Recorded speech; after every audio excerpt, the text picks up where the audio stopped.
And here, let's point this out. The Proud Boys rallied here back in November. And then last month, there were some anti-Semitic comments made at a village council meeting. And then the Proud Boys returned this past weekend. It's got local residents saying that they and government need to do more.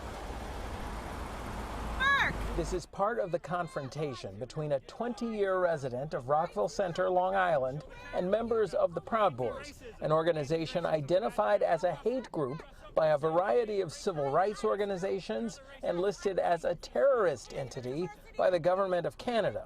On Saturday, about 24 of them rallied in Rockville Center for the second time in 6 months. We're not going to take him out this time, boys! The person who confronted them in these videos says that her family is now concerned for her safety, so we agreed not to show her face or use her name. But she says that residents like her need to speak out. I just feel like, again, me being small white woman, I have to use my privilege to go up and say, no, get out of here. Like, this is not what we want.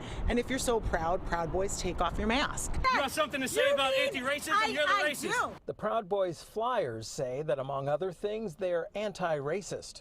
They are arguing that the United States is racist against whites. Alan Singer is a professor of education and history at Hofstra University. 1920s, there was a very large Klan movement on Long Island. In the 1930s, there was a Nazi movement on Long Island. So there's a long history of this type of behavior, particularly on Long Island. We have to be able to call out, racism when we see it. We have to be able to call out and be able to have that dialogue. The editor of the online publication Shades of Long Island says it's not enough for people to ignore groups like the Proud Boys, and others agree. It cannot be okay for a neo-fascist group to flash the white power sign on the main street in the middle of Nassau County, and that just passes for another Saturday.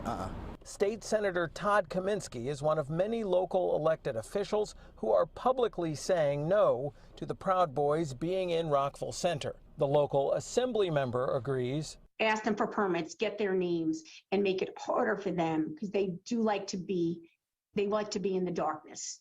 But the woman who confronted members of the group says more needs to be done. It's time for those of us who do not align with those ideals to really say to the village here, what is our plan? Now, the village did not grant a permit for this group.